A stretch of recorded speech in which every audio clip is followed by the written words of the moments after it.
Good morning students. हम लोग पढ़ रहे थे भारत की विदेश नीति और उसमें आज का टॉपिक है भारत की विदेश नीति की प्रमुख विशेषताएं। तो प्रमुख विशेषताएं, हम लोग भारत के रहने वाले हैं, भारत को बेहतर तरीके से जानते हैं, तो इसीलिए हम उसकी विशेषताओं को भी बहुत कुछ जानते हैं। इसकी पहली विशेषता है गुट निरपेक्षता की नीति।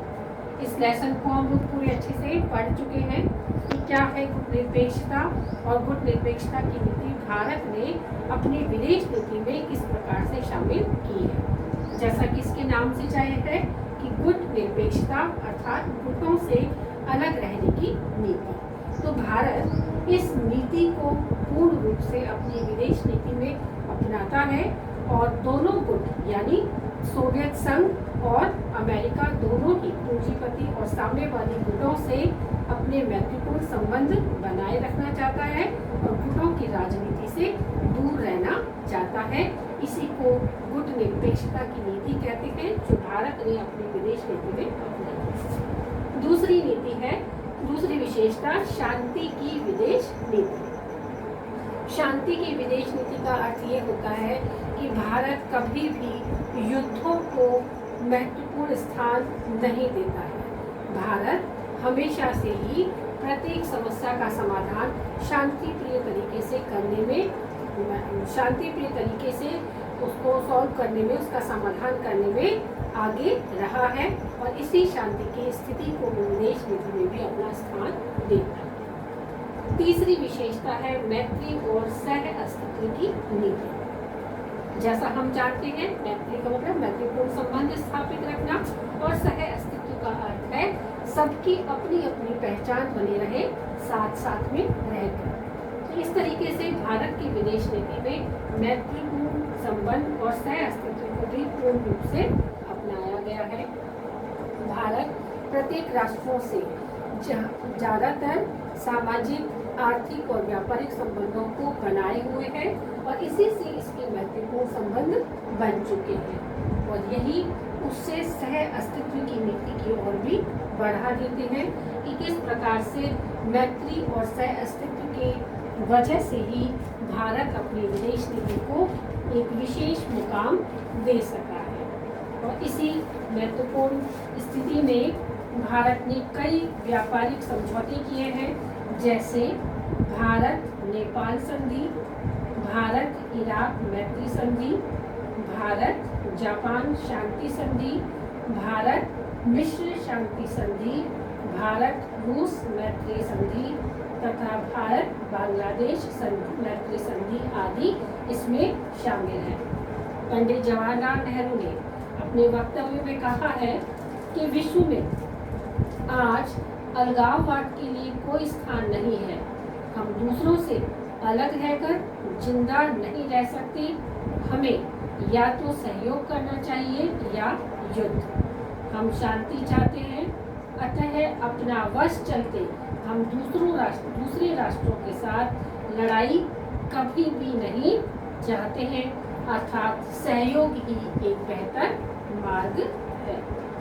चौथी विशेषता है विरोधी गुटों के बीच सेतु संबंध बनाना। सेतु बंध का अर्थ होता है पुल बनाना, कि यदि दो विरोधी गुट हैं और विरोधी गुटों में यदि कहीं ना कहीं किसी भी प्रकार की समस्याएं आ रही है तो उन विरोधी गुटों के बीच में इस प्रकार की कार्यवाही करना कि दोनों गुट ऐसा महसूस करें कि अब कार्यवाहियों के बीच में एक पुल की स्थापना हो चुकी है और प्रत्येक कार्य आसानी से पूर्ण किया जा सकेगा।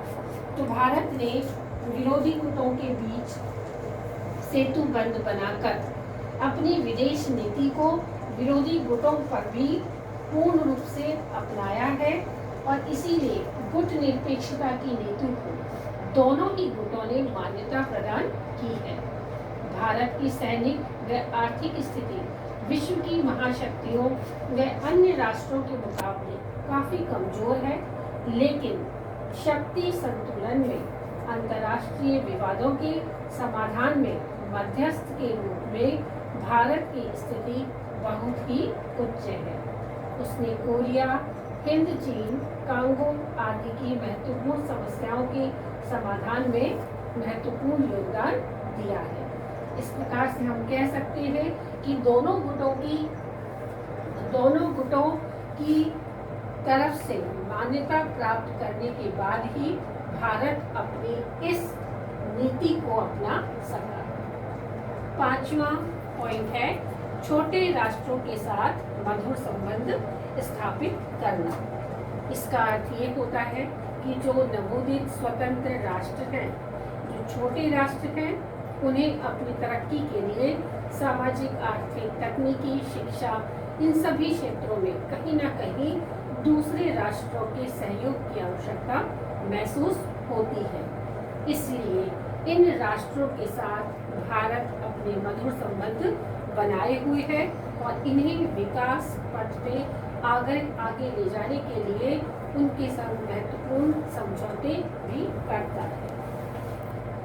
तो जहां अमेरिका और बड़े राष्ट्र व्यापारिक संबंध बनाने में बहुत अधिक अपना योगदान नहीं दे पाते, लेकिन भारत ने इस छोटे छोटे राष्ट्रों से मधुर संबंध कायम किए हैं। अगला पॉइंट है, लास्ट पॉइंट, विशेषज्ञों का महत्व। भारत की विदेश नीति में विशेषज्ञों का सर्वथा महत्वपूर्ण स्थिति उनकी रही है और इस महत्वपूर्ण स्थिति के कारण ही श्रीमती इंदिरा गांधी ने विदेश विभाग की नीति निर्माण हेतु नीति नियोजन समिति का एक निर्माण किया और ये निर्माण विशेष महत्व की रही है। इसके चेयरमैन डीपी धर पार्थ सारथी विख्यात कूटनीतिज्ञ रह चुके हैं और विशेषज्ञों की राय पर ही भारत सोवियत मैत्री संधि, शिमला समझौता, परमाणु विस्फोट संधि आदि को अंजाम दिया गया। अर्थात भारत सदैव से ही विशेषज्ञों की राय को महत्वपूर्ण स्थान देता है। अर्थात भारत की विदेश नीति की ये प्रमुख 6 विशेषताएं उससे और बेहतर बनाने में सहयोग देती हैं। पुनः पढ़ेंगे। पहली विशेषता, गुट निरपेक्षता की नीति को अपनाना। दूसरी, शांति की विदेश नीति। तीसरा, मैत्री और सह अस्तित्व की नीति को अपनाना। चौथा, विरोधी गुटों के बीच सेतु बंध बनाना। अगला, छोटे राष्ट्रों के साथ मधुर संबंध स्थापित करना। और अंतिम है, विशेषज्ञों का विशेष महत्व। इनके माध्यम से हम भारत की विदेश नीति की प्रमुख विशेषताओं को पढ़ते हैं।